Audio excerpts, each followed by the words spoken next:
Hello, hello, hello. All right, welcome to this little nutrition presentation. Right, so I think in the fitness industry, we like to kind of push, right? The perfect diet is the one that you can adhere to for the longest time possible. And that is correct, is definitely not wrong. But when we actually look at like the science of nutrition and how to optimally fuel and recover um for performance, for body composition, and so on and so forth. And when we actually look at the science behind it, um, it came to this question here: is like the perfect diet, does it exist? And if it does exist, how do we create it? So this is just a little presentation that I've kind of put together. Obviously, we're not looking at trying to be perfect every single day. So take from this what you can implement and sustain for a long period of time, of course. But this is just a fun kind of educational presentation to kind of highlight some things that we should potentially strive for on a more consistent, frequent basis. So that's what the whole purpose behind this presentation is. It's not a presentation to be like, right, you must follow this and we must have a perfect diet, because at the end of the day, going back to what I said at the start of the video, if we can't really adhere to it and we're not really enjoying it to some extent, and it's not really benefiting us, then it's definitely not the perfect diet. But from a science point of view, the perfect diet does actually exist. All right. So let's look at protein first, okay? A calculation that I like to go off of for my own, and your protein target for the majority of us anyway, tends to be this calculation here, and the total protein that we should be taking per day at a minimum is 1.65 grams per kilo of body mass. There's a lot of calculations that get thrown out there, like one gram per 1 gram of protein per 1 pound of body weight. There's like a lean body mass calculation as well. But this calculation here as a minimum requirement, try and get 1.65 grams of protein per kilo of body mass. So for someone like me, I'm about 82 kilo. I'll be aiming for 140 grams of protein a day as a minimum requirement. All right. Um, then regarding protein, what we want to do is make sure that protein synthesis is regulated as much as it possibly can. So frequent feedings of protein is always going to be a kind of staple and a must, right? We shouldn't leave the protein to like the last minute. We should just have like a big feeding of protein in the morning and hardly any throughout the day, or vice versa. And we should just have a big feeding of protein before bed and not really have any throughout the day. That's not going to be optimal for recovery, for muscle building, for muscle recovery, for muscle building, if you will. I was trying to find the right word, muscle replenishment, if you will. So when we're looking at post workout, post strength, post hypertrophy, we need protein in there, and just waiting until the end of the day or just having a big feeding once a day isn't going to do it. That's what I'm trying to say in a roundabout way. So what we should look to do is get about 20 grams of protein every 2 to 3 hours, or 30 grams of protein per meal. Now, this will obviously just depend on what your total daily protein intake needs to be. Will depend if you have 20 grams of protein every 2 hours, or every 2.5, or every 3 hours, for example. And then obviously, if you're going by the 30 grams per meal, obviously you need to divide that up into how many meals that you obviously need to divide the total amount of protein that you have over X amount of meals. So 3 meals, 5 meals, 4 meals, whatever it needs to be to then obviously hit your 30 grams per meal to then hit your total daily intake. All right. Then we look at carbohydrates. Now, as athletes, there's going to be some phases of training where we're doing double days. So carbohydrate intake is going to vary massively. We shouldn't just stick, or I believe we shouldn't just stick to a set carbohydrate intake. We need to utilize carbohydrates as much as possible for fueling of the actual session itself, and of course to replenish glycogen storage after some intense training. Okay, so your carb intake should reflect your training. Okay, so carb intake 3 to 5 grams of carbohydrates per kilo of body mass on a single training day. So that's at the lower end. And then 8 to 12 grams of carbohydrates per kilo of body mass on double training days. Now, this will obviously differ depending on the intensity and the effort that goes into these sessions. Single training days, if you've got like really hard threshold session or hard interval session, you're going to be working really, really hard. Then, of course, the more carbohydrates that we're going to actually need. And again, similar to your double training days, if you've got like a leg session followed by some tough intervals, then you're probably going to need to have you're going to need to have more carbohydrates in the system pre and especially post session.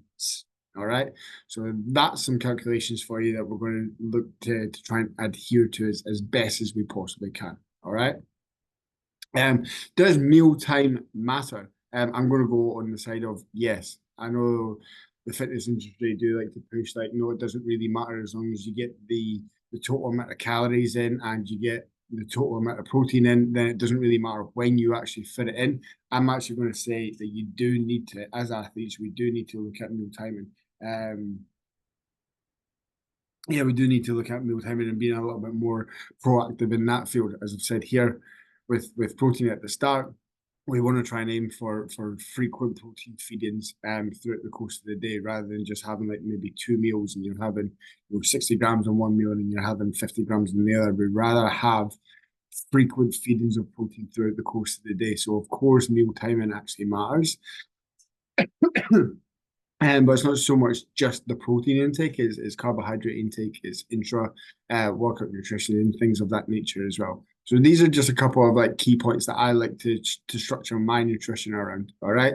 Good carb intake that you can digest well, 45 to 90 minutes pre-session. That is just going to depend on how much food you're actually having. So the time, will obviously just depend on how much food you're actually having, what type of food you're actually having, what type of food you're actually having and how well it actually digests or how fast it actually digests will depend on obviously if it's sooner or closer to the training session or further away to the training session. This is completely person dependent, but I've always found through 12 years of training and 8 or 9 years of coaching now, that 45 to 90 minute range is a pretty safe bet for a pre-session meal. Okay.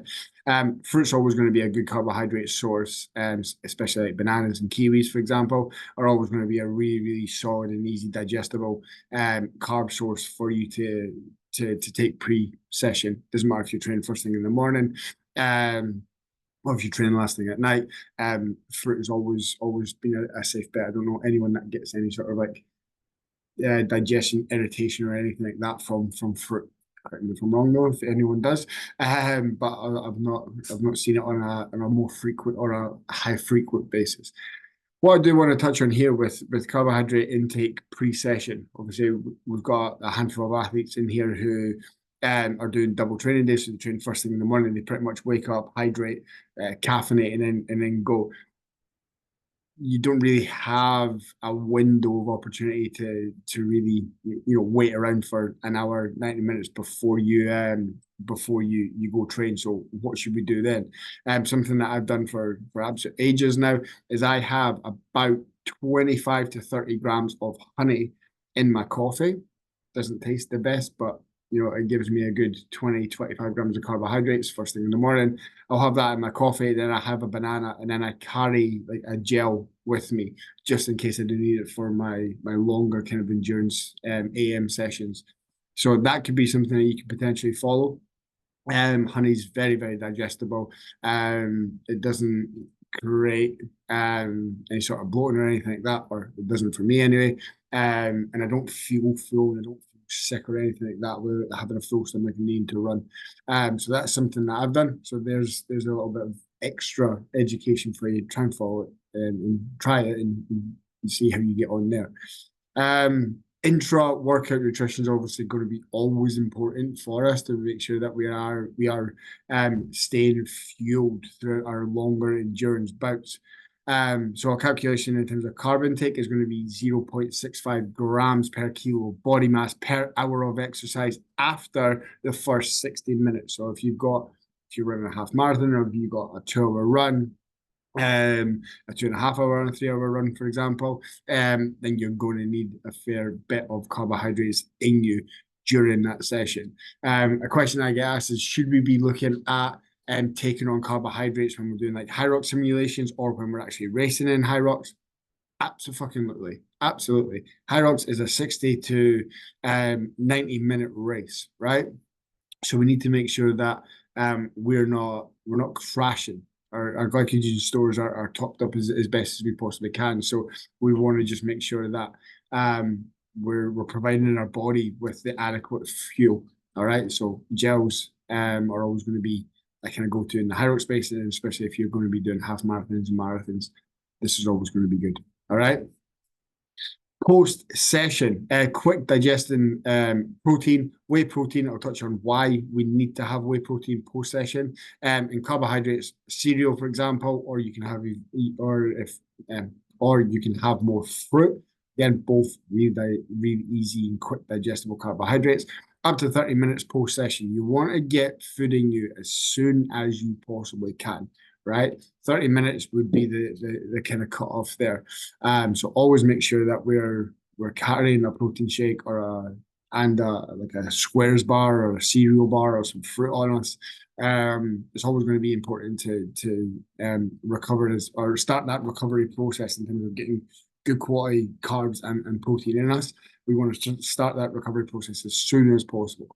The reason that we need whey protein in there is because it has a full, complete amino profile, especially leucine. Leucine has been found to be the amino acid that really starts that recovery process in terms of like muscle breakdown and things like that. So we need to have leucine. If you don't like whey protein, I'm not a fan of whey protein. Yeah, I'm just not a fan of it. I will then supplement leucine in there or have something like EAA, so essential amino acids, that has leucine in it. I'll always take that post-workout. If I'm training twice a day, then yes, I supplement that twice a day.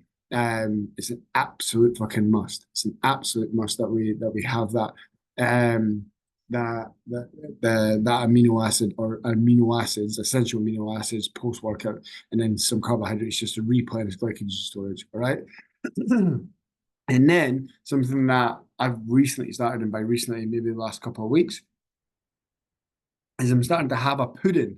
A pudding in the form of a casein pudding. I literally just put 40 grams of casein, mix it up with water so it goes all that kind of pasty kind of texture. I put it in the freezer for 10 to 15 minutes, and then I'll load it with like berries, with peanut butter, with dark chocolate, and that's my pudding. I have that maybe 30 minutes to an hour before I go to bed.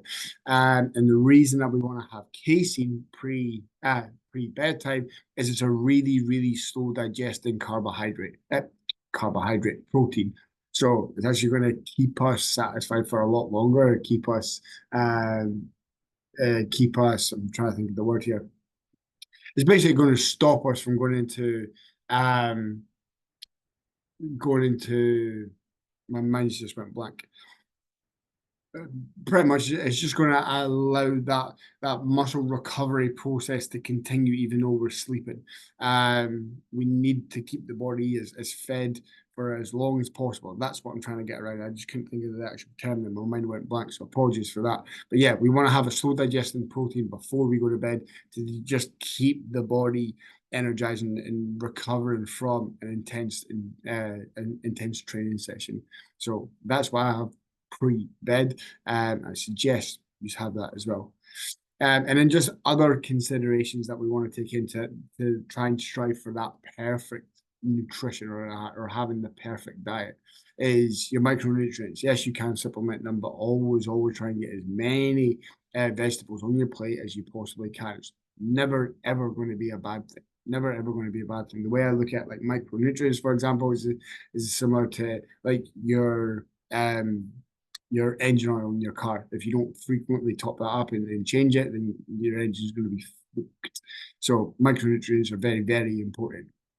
just supplementing micronutrients isn't going to be good enough. We need to get some natural vegetables in us, or natural micronutrients in us as much as possible. So load your plate up with them. And then hydration, just drinking water is not going to be good enough, especially during the warmer weather. We're going to be sweating a lot more, so electrolytes. And then salting, having salt on your meals is always going to be key to keep hydration levels topped up. So just drinking water isn't going to be good enough. Electrolytes post session, especially if you're going to be sweating quite a lot.